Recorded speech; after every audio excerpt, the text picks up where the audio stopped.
If you're thinking about moving to Denver, Colorado, well, this video is for you because not every city is for everyone. So today, I'm going to share with you 6 reasons not to move to Denver.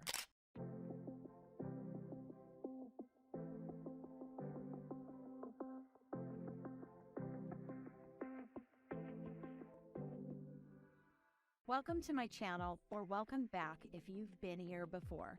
I'm Kathy Hansen. I'm a local Denver area realtor, and I'm also a suburban mom. I've raised kids here who have gone to elementary, middle school, and high school. I've lived in the metro area for 16 years, and I've sold real estate for the past 10 years here in the suburbs of Denver. If you're doing your research about moving to the Denver metro area, well, I'm sure you want to know the good and the bad. And I'm here to tell you, Denver is a really great place to live. However, there are some reasons that it might not be the city for you. So let's get into it. Reason number 1 are winters. Now, our winters here are long, I think. They're not nearly as long or bad as some different states or other states such as Wisconsin or Michigan. They're not winters like that. But for this California girl, they are long and they are snowy and they are cold. So living here in the Denver metro area, you do need a 4-wheel drive or an all-wheel drive car. Our streets, they do get plowed. The neighborhood streets typically don't, and that's usually where you're going to get stuck, is right in your neighborhood or just trying to get out of your neighborhood. So definitely, if you don't like the cold and the snow and you don't have a 4-wheel drive or an all-wheel drive car and are not planning to buy one, well, Colorado might not be for you. Along with, though, that cold and snow, we learn to dress in layers here in Colorado. And it's not bad if it's just you that needs to get dressed in your layers each day.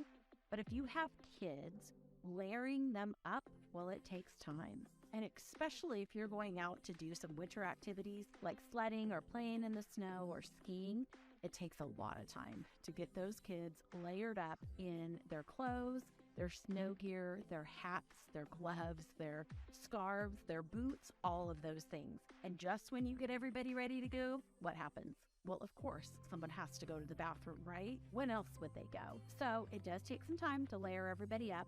And the last thing, along with layering up everybody in all of these different layers of clothing, well, comes the laundry that goes along with it. And while we're talking about our weather, let's get right into reason number 2, which is our climate.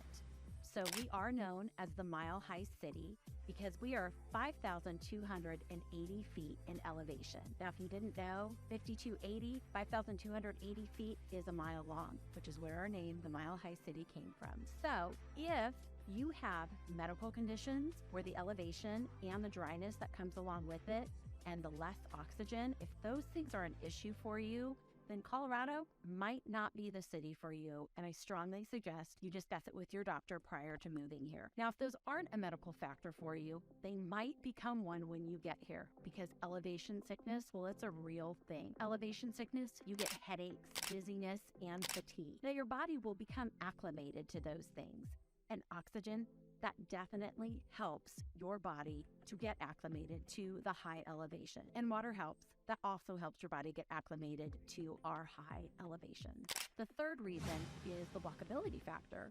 Now, if you're moving here and thinking you can walk around and you don't need a car, like places like New York or Washington, D.C., well, you're wrong. If you're moving to downtown Denver, you could probably get away without having a car, as there is public transportation. Downtown Denver is very walkable. However, you are going to want to escape the city and go to our beautiful, gorgeous mountains sometimes, or maybe Red Rocks to go see a concert, and you'll need a car for those activities. If you're living outside of the downtown Denver area, you definitely need a car to live here. And with the cars, obviously comes traffic. Now, our traffic here isn't bad, but we do get it at traffic times. And if you're planning to go up to the mountains to go skiing or participate in winter activities, if you're doing that and you're driving up there Friday afternoon, coming home Sunday, expect to be sitting in traffic during those times. The fourth reason is our population growth. Now, our metro area is growing like crazy. You can research it and you'll find websites that tell you we're growing by about 70,000 people a year. You'll see some that'll tell you we're growing by about 35,000 people a year. Whatever it is, it's probably somewhere in the middle of that. And either way, our population growth here is noticeable. It's not very often anymore that you're going to find native Coloradans. That's a hard one to say. And you know what? When you do find those native people, they're going to tell you how much they hate that too. So with all of the people moving here to our metro area, natives will tell you we don't know how to drive in the snow. And I'm probably going to agree with them, quite honestly. Again, driving in the snow sucks. And if you don't know how to do it, well, it does take some time to get used to driving in the snow and on the ice. And then the other thing that makes us bad drivers is, well, we live in this beautiful state. And so we are always wanting to take pictures, whether it's of the wildlife that we might see as we're driving around, or it might be the beautiful scenery. And so to be honest with you, the other day here, I was driving through the metro area. It was a gorgeous blue sky day. There was snow on the mountains and it was picture perfect as I was driving down the freeway. So what did I do? Yep, I pulled out my phone and I snapped a couple of pictures. Did I slow down some on the freeway? Probably. Is it the right thing to do? Probably not. But you'll find people doing this all the time because our state is truly majestic when you're able to see those mountains like that. Don't tell my kids or my husband that I did that. The fifth reason not to move to Denver is our tourism. Now, you know we have world-class skiing, which is not right here in the metro area, but it is a short 1.5 to 2 hour drive away. So with that, with those awesome winter activities in the mountains, well, just expect to wait in line up there or expect traffic when you're driving up there. But right here in the metro area and right on the outskirts, we have amazing hiking, biking, and national parks. And with our population growth, well, it leaves those trails, those campgrounds crowded. So to camp here, if you want to reserve a spot for summertime camping, you are going to have to reserve that months in advance, if not a year in advance, to make sure you can get the spot that you want. And right here in our metro area, we have some amazing breweries.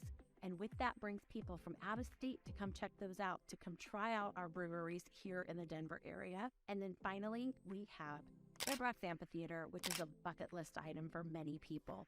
If you haven't been to a concert yet there at Red Rocks, I highly suggest you do once you move here, or you put it on your bucket list and make it a trip to come out and see Red Rocks Amphitheater. It truly is the best place in the world, in my opinion, to see a concert. And then finally, the last reason, the sixth reason not to move to Denver is the cost of living. Well, it's just expensive here. It is what it is. Now, our average sales price of a home at the end of 2022 was just over $600,000, where the national average sale price of a home is about $400,000. So you can see the differences there. Now, our rental rates are also expensive. So to rent a single family home, you're going to be paying anywhere from $2,500, $2,500, up to $3,500 a month for a normal tract home, let's say. And then obviously you can go on up from there. But not only are our housing costs expensive here in the Denver metro area, our insurance rates are expensive. Property insurance and car insurance due to hail and the fires that we do get here. I believe we are the fourth most expensive state in the country for insurance. And then the last thing is childcare costs. So if childcare is something that your family needs, then you do want to look into that as well because, well, it's just expensive here. So it's not all bad living here in the Denver metro area. If it was, well, we wouldn't have the population growth that we do. And in fact, it truly is a pretty amazing place to live. But you do need to take these things into consideration when planning to move to Denver, Colorado. Now, if you found this information helpful, give me a thumbs up or a like down below. And if you're interested in hearing more information like this, well, I do post videos every Tuesday. Hit that subscribe button. That way you'll be notified immediately when a new video is posted. And I love sharing this information with you and making these videos for you. But the thing I love most is helping you with your real estate needs. If I can be of any help or service to you, answer any questions, please use me as a resource here for your Denver metro area needs. My contact information is below in the details section, so please don't hesitate to reach out, and I'll see you on the next video.